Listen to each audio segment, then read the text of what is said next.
رونا ہے نا، بندش ہے، رکاوٹ ہے، پریشانیاں ہیں، دکھ درد ہے، مسائل ہی ہیں.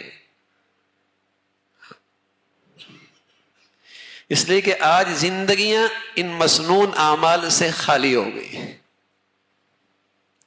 نہ صرف یہ کہ خالی ہو گئی، ان کی اہمیت بھی نہیں رہی. یار اس سے کیا ہوتا ہے؟ نہ یہ کہ یہ چیزیں زندگی سے نکلی، ان کی اہمیت کا احساس بھی نکلا.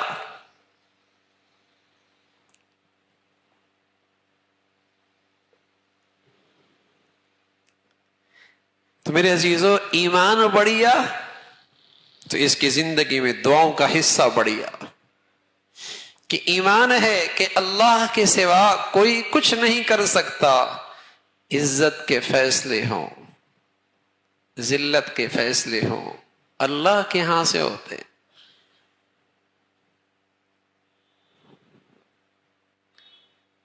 میرے مسئلے کا حل اللہ نہ چاہے تو کون کر سکتا حل؟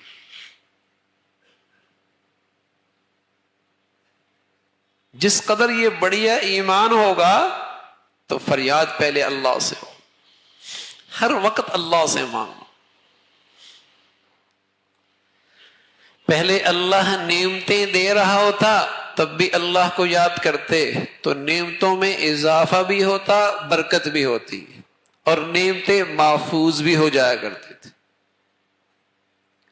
تکلیف میں ہوتے، آزمائش میں ہوتے، اللہ کو فریاد کرتے، تکلیف یا تو اس سے نجات مل جاتی، اگر تکلیف میں رہتے بھی تب بھی اطمینان کی زندگی ضرور نصیب ہوتی تھی. اطمینان پھر بھی ہوتا. جب یہ دعا کر لی نا اور یقین ہو گیا کہ اللہ نے اسے قبول کر لیا، تو ایسا ہی ہے کہ تکلیف کی حالت کے اندر بھی آدمی مطمئن رہتا ہے کہ اس سے جو چیز ملی ہے اس مصیبت کی گھڑی میں، وہ اس مصیبت سے بھی بڑھیا چیز ہے. جیسے دکاندار ہیرے رکھی ہوئی ہیں، اس نے ہیرے،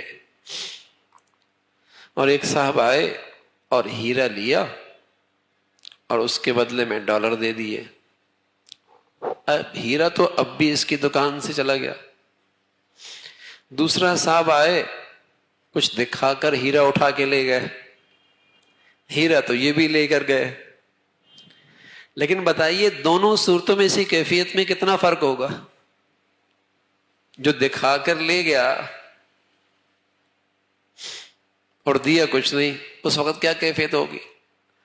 اور جس نے ہیرا لیا اور ڈالر دے دیے، وہ بھی لے کر گیا ہے، لے کر دونوں گئے، لیکن دونوں میں دکاندار کی سوچ میں، اطمینان میں زمین و آسمان کا فرق ہوگا. جس نے ڈالر دیے اس کے بارے میں تو خیال ہوگا کہ میاں ایک اور لے جاؤ، ایک اور لے جاؤ. اور جو کچھ دکھا کر لے گیا تو رات کی نیندی بھی ساتھ لے گیا. یہ فرق ہے نا. ہاں، مصیبت آئی لیکن یقین ہو گیا کہ دعاؤں کی برکت سے اللہ نے اس سے بہتر چیز دے دی، تو انشاءاللہ اطمینان ہو گیا کہ اس سے بڑھیا چیز آ گئی. اور مصیبت آئی اور کچھ ملنے کا خیال نہ رہا، یقین نہ رہا، یوں ہی مصیبت آ گئی، راتوں کی نیندیں اڑ گئی. یہ فرق ہے، یہ بڑا فرق ہے. تو دنیا کے مصائب نیک بد دونوں پر آتے ہیں، دنیا کے حالات نیک بد دونوں پر آتے ہیں، لیکن فرق یہ ہے جسے اللہ کی معرفت نصیب ہوتی ہے وہ نیکی، وہ آزمائش کے اندر بھی کما رہا ہوتا ہے اور مطمئن ہوتا ہے. جو نیک آدمی ہوتا ہے وہ مصیبت اور آزمائش کے اندر بھی کمائی کر رہا ہوتا ہے اور مطمئن ہوتا ہے. ام سلمہ رضی اللہ تعالی عنہ حضور علیہ الصلوۃ والسلام سے سن رکھا تھا، آدمی کسی مصیبت میں آ جائے اور اللہ سے دعا کر لے، اللہ اس مصیبت میں مجھے اس سے بہتر چیز عطا فرما دے. یہ سن رکھا تھا. شوہر کا انتقال ہو گیا. شوہر کا انتقال ہو گیا ابو سلمہ کا. ام سلمہ کہنے لگی میں نے اللہ کے نبی صلی اللہ علیہ وسلم کی یہ دعا سن رکھی تھی کہ مصیبت گھڑی میں کیا دعا کرنی چاہیے کہ اللہ مجھے اس سے بہتر چیز عطا فرما دے. لیکن خیال پھر آتا کہ ابو سلمہ سے بہتر چیز مجھے کیا ملے گی؟ شوہر ہی چلا گیا اور وہ بھی ابو سلمہ جیسا شوہر، اب مجھے بہتر چیز کیا ملے گی؟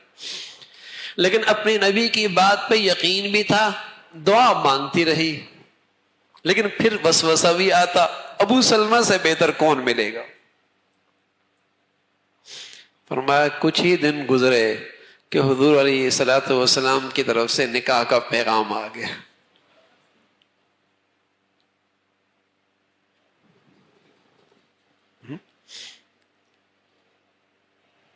تو ہر گھڑی کے اللہ کے نبی نے دعا سکھائی.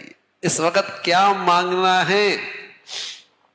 تو مصیبت کی گھڑی میں، آزمائش کی گھڑی میں اگر دعا کی دولت مل گئی تو کچھ نہیں گیا، بڑھیا دولت آ گئی.